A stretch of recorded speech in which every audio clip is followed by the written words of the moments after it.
Welcome to divine learning.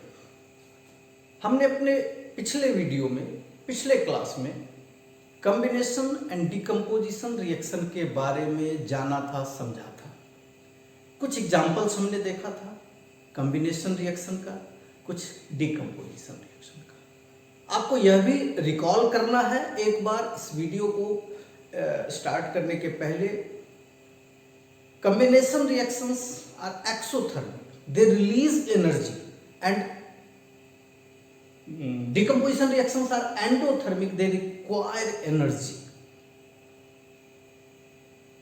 Decomposition reaction का भी example हमने देखा था, कुछ और भी डिकम्पोजिशन रिएक्शन का एग्जाम्पल हम लोग देखेंगे जो कि इंटरेस्टिंग है। और ये जो एग्जाम्पल्स होते हैं, ये जो केमिकल रिएक्शंस जो आपको बताए जा रहे हैं, ये एग्जामिनेशन पॉइंट ऑफ व्यू से भी आपका कंसेप्ट तो बढ़ाते ही हैं, साथ ही साथ एग्जामिनेशन पॉइंट ऑफ व्यू से भी काफ़ी इंपॉर्टेंट होते हैं। एग्जाम्स में इन्हीं केमिकल इवेंट से उठाया जाता है सवालों को, खास करके वैसी एक्टिविटीज, वैसे examples which are mentioned in your NCERT books are very very important for the point of examination. तो इसलिए हम लोग, और स्पेशली मैं जो बता रहा हूं वीडियो में, सारे के सारे एग्जांपल्स आपके एनसीईआरटी बुक्स से लिए जाते हैं, तो इसलिए इसे काफी सीरियसली देखना। इससे एक एक पॉइंट कहीं भी आप अगर 2 मिनट के लिए वीडियो नहीं देखते हैं, 2 मिनट के लिए उस चीज को इग्नोर कर देते हैं कि ये उतना इंपॉर्टेंट है, तो मे बी वहां से भी सवाल उठाया जा सके। आज हम लोग कुछ और भी एग्जाम्पल्स देखते हैं। एक एग्जाम्पल्स आज हम लोग देख रहे हैं डिकम्पोजिशन ऑफ लेड नाइट्रेट। अब याद कीजिए, आपकी पढ़ाई जिस दिन स्टार्ट हुई थी फर्स्ट चैप्टर की, इस चैप्टर की, तो वहां पर हमने लेड नाइट्रेट सॉल्यूशन का यूज किया था। Lead nitrate solution, lead nitrate white coloured crystal होता है, एक प्रकार का साल्ट है, व्हाइट कलर का लेड नाइट्रेट।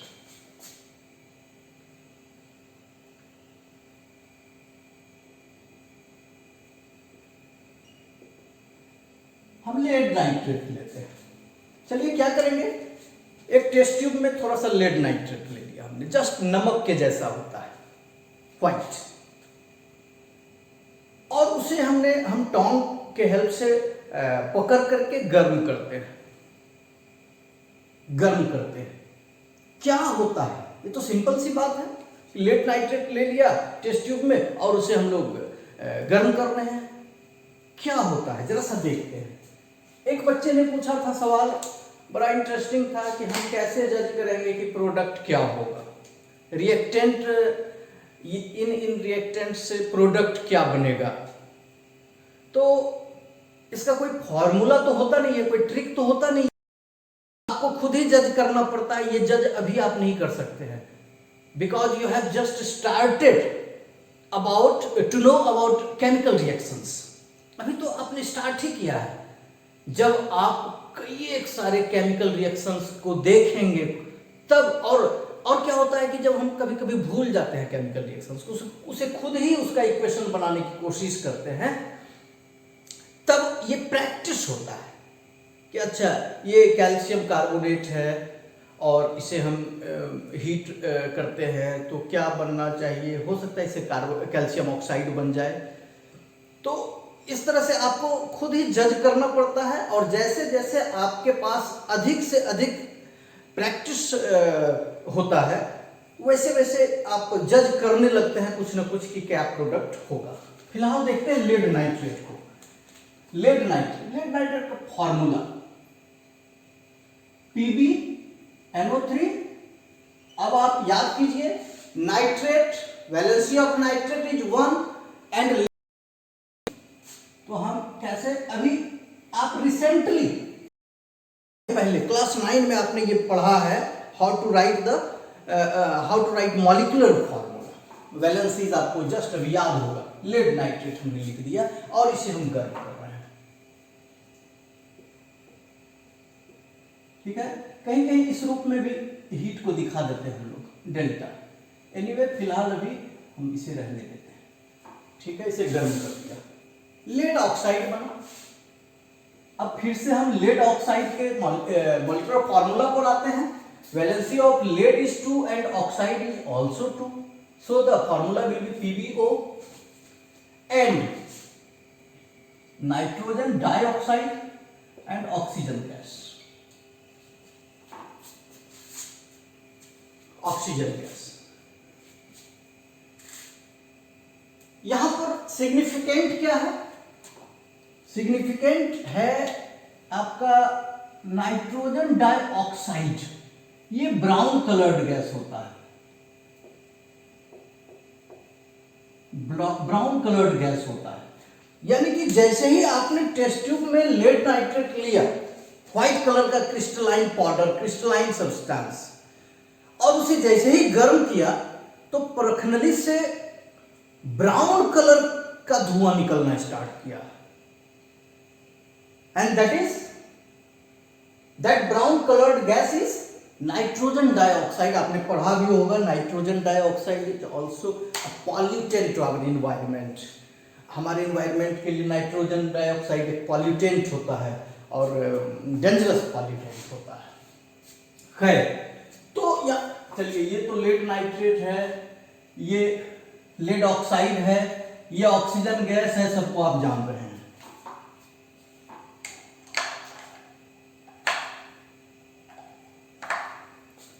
सबको आप जान रहे हैं।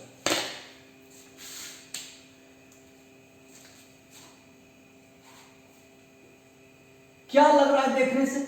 डिकम्पोजिशन बिल्कुल क्लियर है। It is an example of decomposition reaction, because lead nitrate is a large substance, a big substance, and it is broken into lead oxide and nitrogen dioxide and oxygen gas, and energy is also required in this reaction.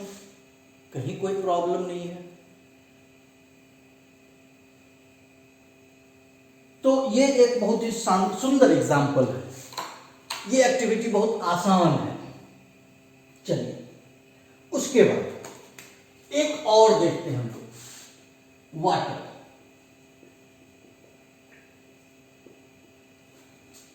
Water के बारे में तो आप जानते हैं, H2O। H2O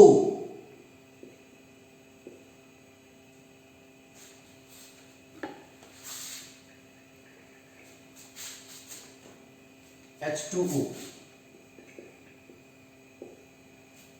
obviously it is made of hydrogen and oxygen। और कितना?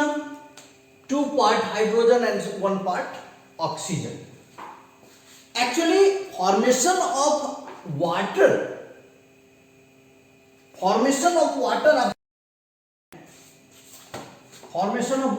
from hydrogen and oxygen,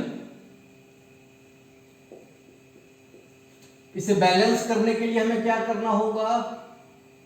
2H2 कर देते हैं। चलिए, हो जाएगा।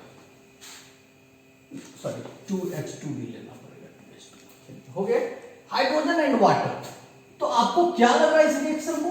Formation of water from hydrogen and oxygen is itself an example of combination reaction, and it is an exothermic reaction too, because during the formation of water energy is released, heat energy is released। तो ये तो हमने देखा कि water जो बना है वो हाइड्रोजन एंड ऑक्सीजन से बना है। ये कॉम्बिनेशन रिएक्शन है। हालांकि नेचुरली थोड़ा मुश्किल होता है ये बनाना, क्योंकि आप जान रहे हैं कि दोनों इनफ्लेमेबल गैस होता है। कितना मुश्किल है ये बनाना। ये हम लोग थियोरेटिकली ऐसा देख रहे हैं। एनीवे, अब ये टूटेगा, वाटर टूटेगा किस में? हाइड्रोजन एंड ऑक्सीजन में, हाइड्रोजन प्लस ऑक्सीजन।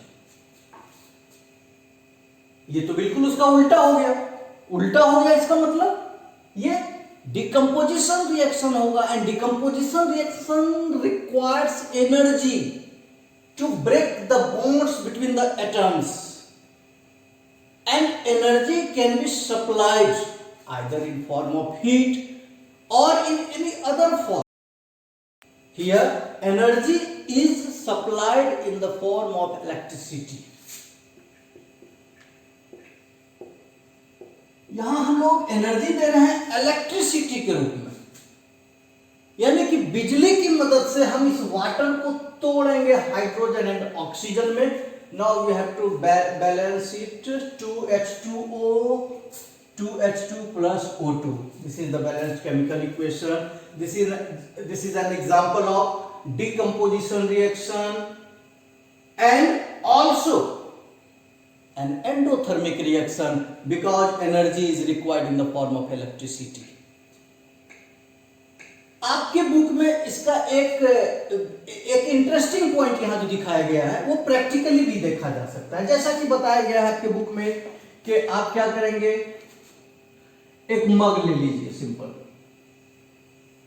चलिए एक मग ले लिया गया, मग के बॉटम में छेद कर देंगे, 2 छेद कर दिया। चलिए 2 कार्बन इलेक्ट्रोड आपने ले लिया, 2 कार्बन इलेक्ट्रोड ले लिया है। चलिए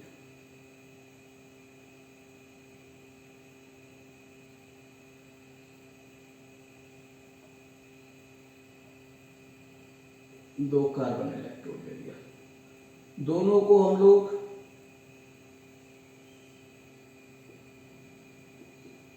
जोड़ देंगे बैटरी के 2 एंड से।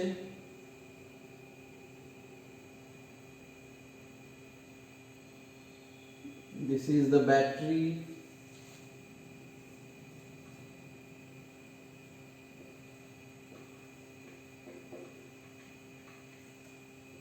ठीक है। एक को हमने निगेटिव एंड से जोड़ा कैथोड एंड दूसरे को हमने जोड़ दिया पॉजिटिव एंड से जो कि हो गया anode. These two are the electrodes, carbon electrodes. तो ये हो गया कैथोड। इसे वाशर से टाइट कर देंगे, नट वाशर से टाइट कर दिया। इसमें पानी भर दिया हमने, इसमें पानी भर दिया।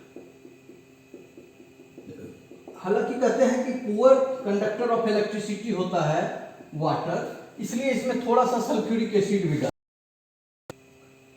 H2SO4। ये आयंस रिलीज करता है तो ये इसकी कंडक्टिविटी बढ़ जाती है, ठीक है। चलिए पानी है, थोड़ा इसमें सल्फ्यूरिक एसिड भी है और अब ये इलेक्ट्रोलाइट का काम करेगा। ये इलेक्ट्रोड्स हैं, कैथोड एंड एनोड। अब हमें क्या करना है, अब हम 2 टेस्ट ट्यूब ले लेते हैं, दोनों में पानी भर करके बड़ी सावधानी से पानी भर दिया और उसे हम लोग रख दिया इसके कैथोड इलेक्ट्रोड्स के ऊपर। चलिए इस ढंग से रखेंगे, इस ढंग से।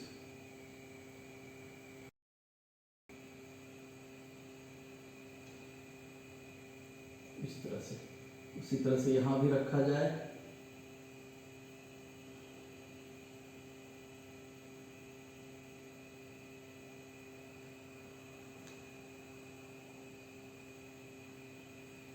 चलिए रख दिया, ये 2 टेस्ट ट्यूब रख दिया, दोनों में पानी भरा हुआ है,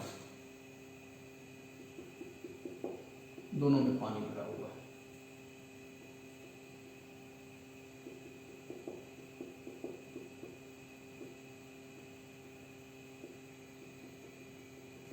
चलिए हो गया। अब हम कनेक्ट कर देते हैं। इट मीन्स इलेक्ट्रिसिटी अब फ्लो करने लगा। अब क्या होगा, वो इलेक्ट्रिसिटी वाटर को तोड़ेगा। वाटर जब टूटेगा तो हाइड्रोजन एंड ऑक्सीजन बनेगा, ठीक है। हाइड्रोजन एंड ऑक्सीजन बनेगा।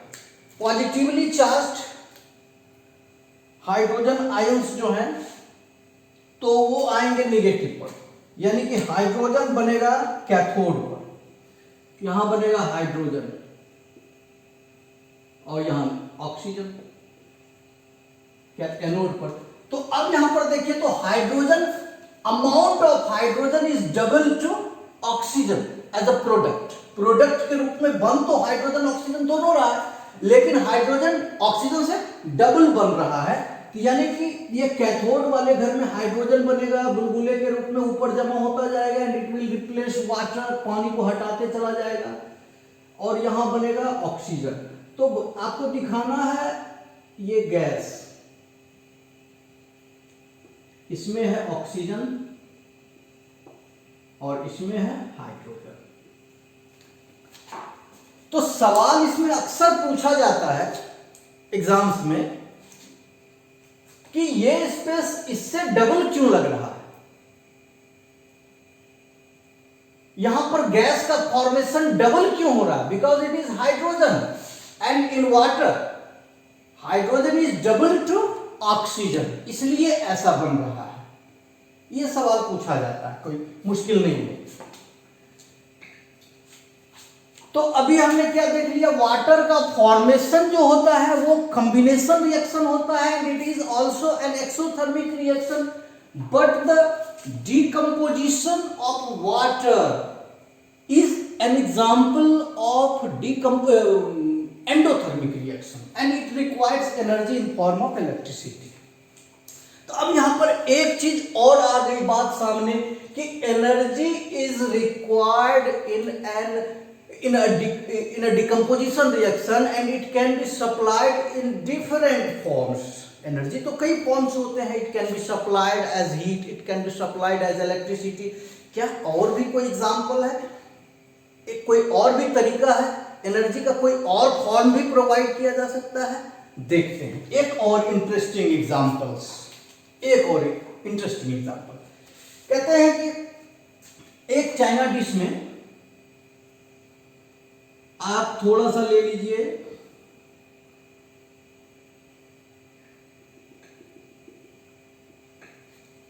Silver chloride, just powder like है सिल्वर क्लोराइड, व्हाइट कलर,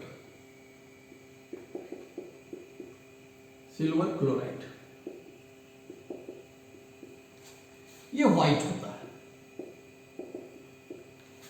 ठीक है। इसे कुछ देर के लिए छोड़ दीजिए सनलाइट में,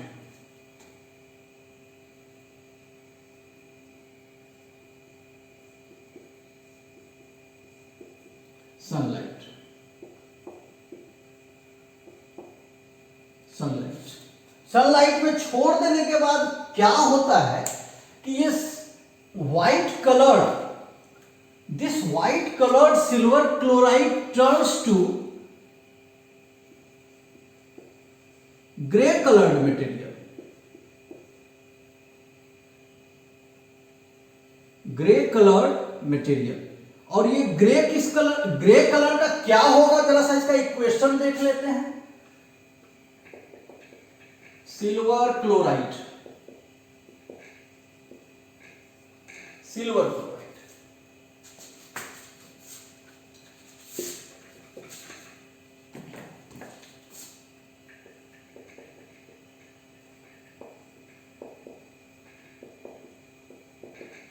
silver chloride Ag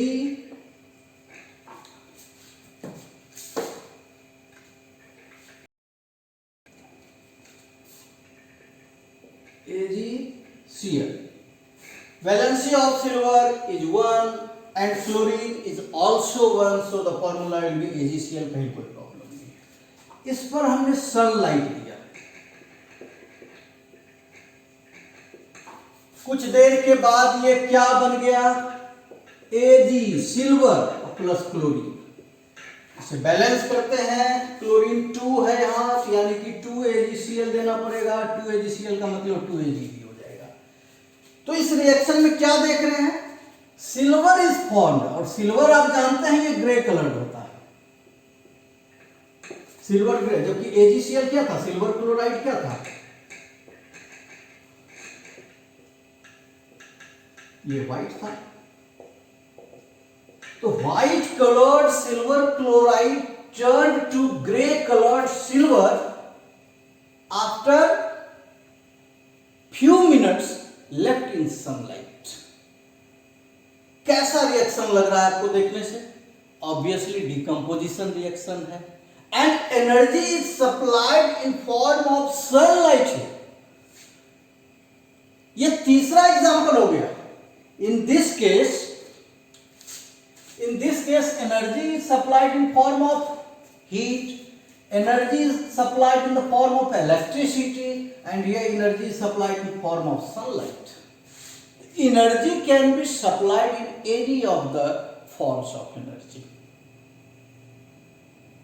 silver chloride की जगह पे आप सिल्वर ब्रोमाइड भी ले सकते हैं.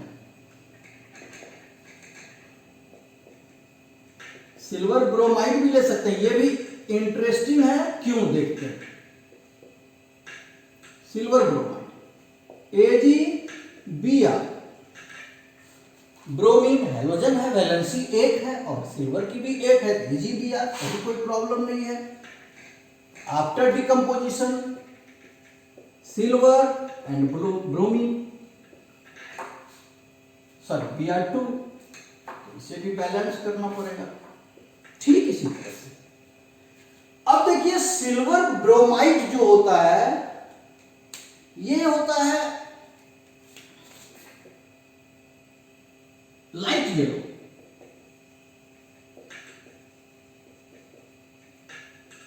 हल्का येलो कलर का, जैसा बेसन वगैरह होता है ना, बेसन वगैरह ठीक उस तरह का ऐसा होता है. अब इसे चाइना डिश में आपने रखा, थोड़ी देर धूप में छोड़ दिया, रिएक्शन हुआ, क्या बन गया, सिल्वर एंड ब्रोमीन. ये तो गैस है, ये तो उड़ जाएगा क्लोरीन की तरफ, ये तो हमें दिखाई नहीं देगा. फिर क्या बन गया, silver. Silver is grey colour, यानी कि येलो कलर का सिल्वर क्लोराइड धूप में रखते ही ग्रे कलर का सिल्वर बन जाता है. सेम हो गया एग्जांपल, सिर्फ कलर का फर्क हो गया. And this is also an endothermic reaction. This is also a decomposition reaction which occurs in sunlight.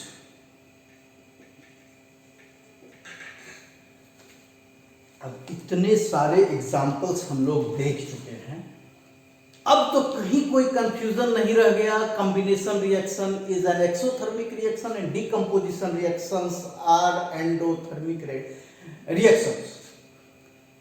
अब हम इस टॉपिक को खत्म करेंगे, कॉम्बिनेशन एंड डिकम्पोजिशन रिएक्शन को. अब दूसरे तरह के रिएक्शंस को पढ़ेंगे अगले वीडियो में. लेकिन उसके पहले एक सवाल उठता है कि are all combination reactions exothermic, are all endothermic reactions are all decomposition reactions endothermic. Yes, होता है. जितने भी कॉम्बिनेशन रिएक्शंस हैं वो एक्सोथर्मिक होंगे, जितने भी डिकम्पोजिशन रिएक्शंस होंगे वो एंडोथर्मिक होंगे. लेकिन सवाल एक और भी उठता है, are all the exothermic reactions combination reaction and are all the endothermic reactions decomposition reactions? No, no, certainly not. इसका मतलब कॉम्बिनेशन रिएक्शन एक्सोथर्मिक रिएक्शन होगा, लेकिन सारे के सारे एक्सोथर्मिक रिएक्शंस कॉम्बिनेशन रिएक्शंस नहीं होंगे. इसका मतलब कुछ और भी एक्सोथर्मिक रिएक्शंस होते हैं जो कि कॉम्बिनेशन रिएक्शन नहीं कहे जा सकते. ठीक उसी तरह से बहुत कुछ ऐसे भी एंडोथर्मिक रिएक्शंस हैं जो डिकम्पोजिशन रिएक्शन नहीं है. अच्छा रहेगा कि हम उसका भी एक एग्जाम्पल देख लें, ज्यादा क्लियर हो जाएगा. और एग्जाम्पल हम कौन सा देखेंगे, वैसा एग्जाम्पल जो आप जानते हैं, आपका जाना पहचाना एग्जाम्पल हम लोग देखते हैं. इंटरेस्टिंग है.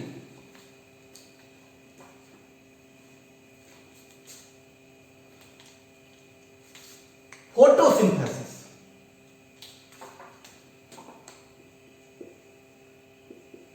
Photosynthesis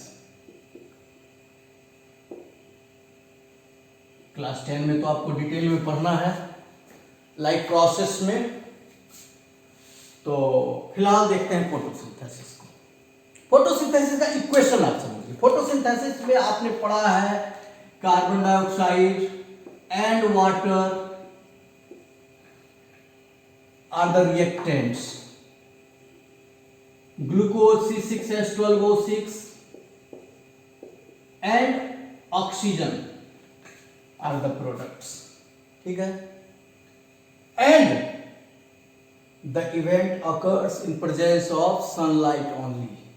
it means sunlight is required and sunlight is required for what purpose? For the purpose of energy. Energy of sunlight is required in the process of photosynthesis, and we will see in our next chapter, in chapter number perhaps 6, life process. Energy of sunlight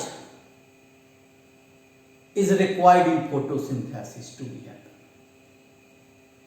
It breaks down the water molecules to release oxygen and to form hydrogen to join with carbon dioxide to form glucose. Energy is required in form of sunlight. इस मामले में देखा जाए तो ये क्या हो गया? एंडोथर्मिक रिएक्शन हो गया। एंडोथर्मिक रिएक्शंस, और अभी आपने पढ़ा decomposition reactions are endothermic reaction. आपको लग रहा है कि डीकंपोजिशन रिएक्शन है? वी कैन नॉट जज whether this reaction is endothermic or decomposition। अब कॉम्बिनेशन रिएक्शन है या डीकंपोजिशन रिएक्शन?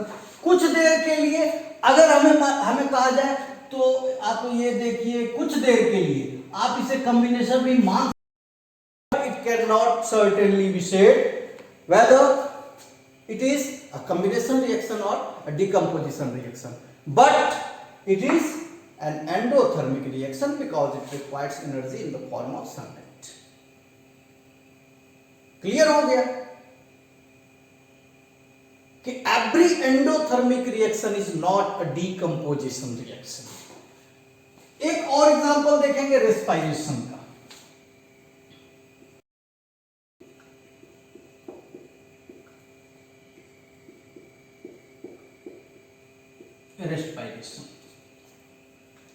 रेस्पिरेशन में हम क्या देखते हैं? Glucose is burned, C6H12O6 is burned by oxygen.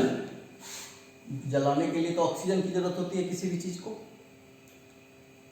तो glucose burns in presence of oxygen to give carbon dioxide and water, and energy is released in this process in form of ATP. This energy is stored in our body in the form of ATP जिसे कि हम लोग energy currency भी कहते हैं। तो यहां पर क्या हो रहा है? Glucose is burned, glucose is broken into carbon dioxide and water and energy is released. और कैसे रिएक्शन में एनर्जी रिलीज होता है? एक्सोथर्मिक रिएक्शन में एनर्जी रिलीज होता है। तो this is an example of exothermic reactions. और अभी आपने पढ़ा कॉम्बिनेशन रिएक्शंस और एक्सोथर्मिक रिएक्शंस। तो क्या आपको लग रहा है कि ये कॉम्बिनेशन